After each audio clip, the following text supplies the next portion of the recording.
इन दिनों भारत की जनता सड़कों पर है, दिन ब दिन प्रोटेस्ट किए जा रहे हैं। जो कोलकाता में हुआ वो हर मीडिया चैनल में दिखाया जा रहा है। लोगों में गुस्सा है, डॉक्टर स्ट्राइक पर हैं और न्याय की मांग की जा रही है।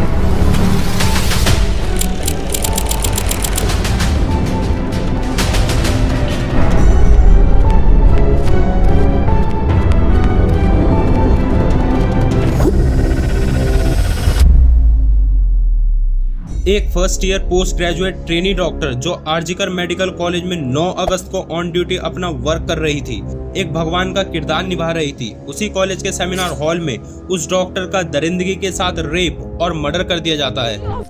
गर्ल जिसके मुंह में खून था, शरीर में कोई कपड़ा नहीं था, पैर दोनों राइट एंगल में मिला गया, एक पाँव बेड के इस तरफ, एक पाँव बेड के इस तरफ मिला गया। जब तक पेल्विक गर्डल नहीं टूटता है, इस तरह 2 पाँव को नहीं चीरा जा सकता है। चश्मे को कूटा गया जिसके वजह से आंखों से खून निकल गया, गले में गला दबाकर मारा गया। ये पूरा पोस्टमार्टम रिपोर्ट में वायरल हुआ है, आप लोग कृपया देखिए। I promise you that not a grain of the words I utter today is a lie. Trainee doctor का एक्यूज्ड संजय रॉय जो as a civil volunteer RG Kar medical college में काम कर रहा था, उसे कोलकाता पुलिस द्वारा अरेस्ट कर लिया गया है। इसके अगेंस्ट कई केसेस पहले से ही पेंडिंग हैं, जिस पर कई सवाल भी उठे हैं। ऐसे क्रिमिनल को कॉलेज में एज अ सिविल वॉलंटियर क्यों बनाया गया? कॉलेज प्रिंसिपल संदीप घोष ने मोरल रिस्पॉन्सिबिलिटी को लेते हुए अपने पद से इस्तीफा दे दिया था, लेकिन 24 घंटे के अंदर अंदर संदीप घोष को कोलकाता नेशनल मेडिकल कॉलेज का प्रिंसिपल बना दिया गया, जिस पर कई विवाद भी हुए और बंगाल गवर्नमेंट पर संदीप घोष को बचाने के आरोप भी लगे हैं। हॉस्पिटल के एक फॉर्मर एम्प्लॉय ने डॉक्टर घोष पर डेड बॉडी की ट्रैफिकिंग का आरोप भी लगाया है। बड़ा स्कैम है, बहुत बड़ा नेक्सस है संदीप घोष का, जिसको मैं एक्सपोज करना चाहता हूँ। क्या है स्कैम? ये बहुत सारे जैसे बायोमेडिकल वेस्ट का, जैसे डेड बॉडी का, जैसे टेंडर दे करके कमीशन लेना, छात्रों को फेल कराना, फेल करके पैसे लेना, और जैसे इलीगल जो स्टॉल कियोस्क है ये सब बिना गैर टेंडर वगैरह के रेंट पे देना। तो इस तरह का बहुत सारा इरेगुलरिटीज है, इसमें डेड बॉडी भी एक है। तो मैं चाहता हूं कि इसकी इंक्वायरी हो ऊंचे लेवल में और उनको सजा मिले और उनका ये रैकेट जो है इसका पर्दाफाश। कोलकाता हाई कोर्ट ने केस कोलकाता पुलिस से सीबीआई को ट्रांसफर कर दिया है, लेकिन सडनली डॉक्टर द्वारा किए जा रहे पीसफुल प्रोटेस्ट पर हजारों गुंडों के द्वारा अटैक किया गया और गुंडों की तादाद इतनी ज्यादा थी कि पुलिस भी कुछ नहीं कर पाई और उल्टा डर के भाग रही थी। केस को सुप्रीम कोर्ट ने अपने हाथों में ले लिया है और कोलकाता पुलिस से रिपोर्ट मांगी है और केस अभी सुप्रीम कोर्ट में है। इतने बड़े प्रोटेस्ट के बाद क्या आपको लगता है इस देश में अब रेप नहीं होंगे? क्या इसके बाद सब ठीक हो जाएगा? अगर ऐसा है तो निर्भया केस के समय हुए इतने बड़े प्रोटेस्ट के बाद भी हमें फिर से प्रोटेस्ट क्यों करना पड़ा? हमें सड़कों पे क्यों आना पड़ा? पिछले कुछ सालों में देश में कई बड़े प्रोटेस्ट हुए हैं, चाहे 2019 में हैदराबाद हो, 2020 में हाथरस हो या अब 2024 में कोलकाता, जो देश की सिस्टम की इनएफिशिएंसी को दर्शाता है। देश में इतने कैंपेन चलाए गए, me too, it's never your fault, time's up, लेकिन इसका इम्पैक्ट क्या रहा? क्या औरतों के साथ रेप होना बंद हो गए? क्या लड़कियों को वर्क प्लेस पर मोलेस्ट नहीं किया जाता?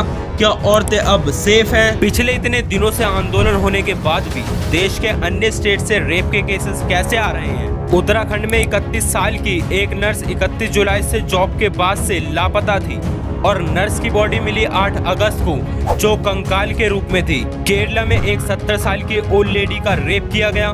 22 अगस्त को एक 14 साल की लड़की का रेप हुआ आसाम में। ऐसे कई केसेस हैं जो डेली होते हैं बट हेडलाइन नहीं बन पाते या फिर पुलिस स्टेशन तक भी नहीं पहुंच पाते। सोचिए अगर आपके घर की कोई लेडी ऐसी सिचुएशन में हो और उनके साथ क्राइम हो जाए तो आप क्या करोगे? सिर्फ ऐसे प्रोटेस्ट करने से सब ठीक हो जाएगा? जी बिल्कुल नहीं। एनसीआरबी 2022 के डेटा के अकॉर्डिंग 2022 में इंडिया में 31,000 रेप केसेस रिपोर्ट किए गए, जिसके अकॉर्डिंग हर 15 से 16 मिनट में एक रेप इंसिडेंट होता ही है।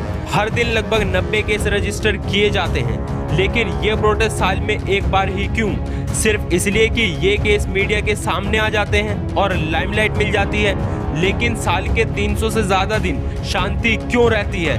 क्या 300 दिनों में रेप नहीं होते हैं, लेकिन जब तक खुद पर नहीं आती कोई क्यों प्रोटेस्ट करेगा? लेकिन इन सब के बाद भी इसके लिए कौन जिम्मेदार है? क्या इसके लिए गवर्नमेंट जिम्मेदार है? क्या कोई पॉलिटिकल पार्टी? क्या इसके लिए जुडिशरी जिम्मेदार है?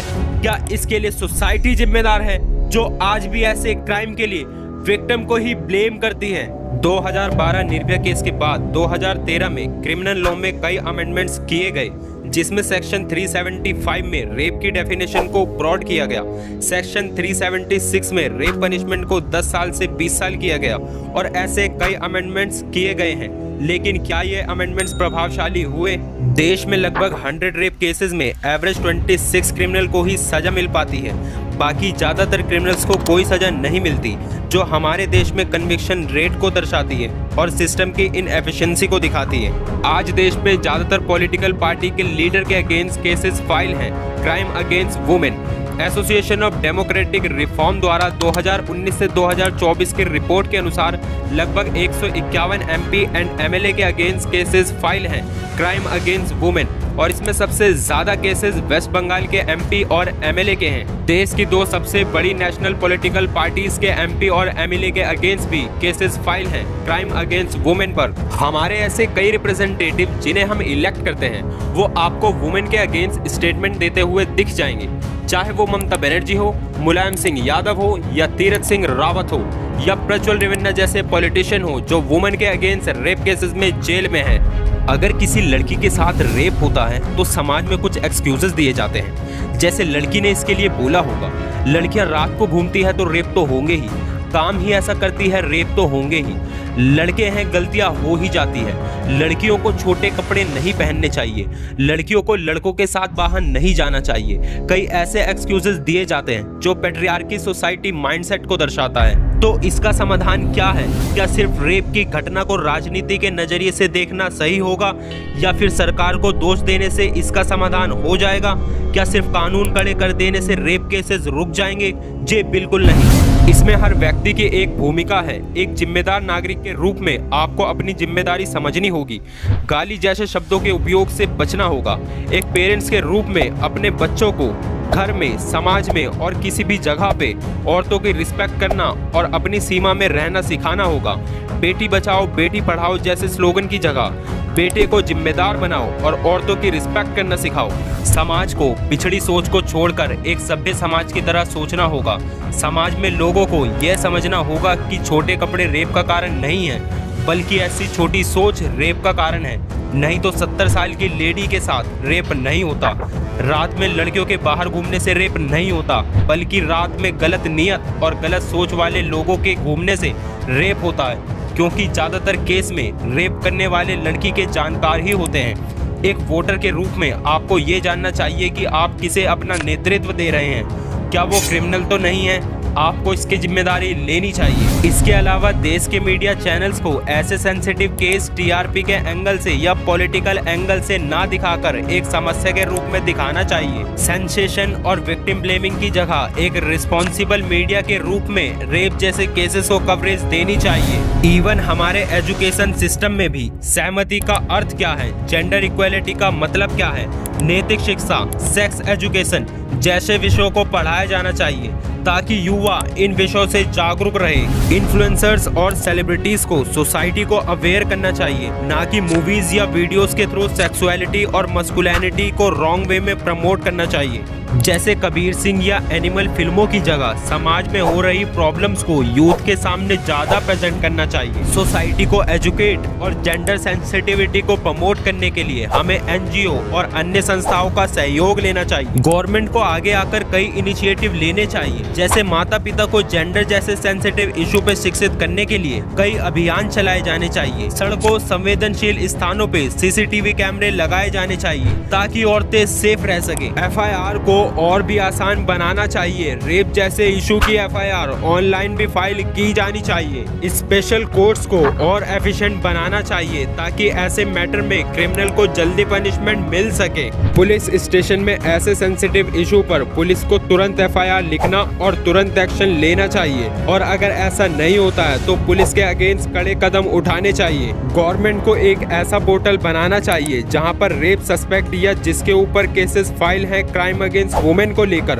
उनको जॉब देते वक्त इस पोर्टल का इस्तेमाल किया जा सके ताकि ऐसे क्रिमिनल को जॉब ना मिल सके। संस्कृत का एक श्लोक है, यत्र नार्यस्तु पूजयन्ते रमन्ते तत्र देवता यत्रे तातस्तु ना पूजयन्ते सर्वास्त तराफला क्रिया। अर्थात जहाँ स्त्रियों की पूजा होती है वहाँ देवता निवास करते हैं और जहाँ स्त्रियों की पूजा नहीं होती उनका सम्मान नहीं होता, वहाँ किए गए समस्त अच्छे कर्म भी निष्फल हो जाते हैं। एक स्त्री की गरिमा को बनाए रखना और सम्मान करने से एक देश विकसित देश बन पाता है। एक सभ्य समाज में हमेशा स्त्रियों का पद ऊपर होना चाहिए, स्त्रियों की भागीदारी होनी चाहिए ताकि एक विकसित भारत का लक्ष्य पूरा हो सके।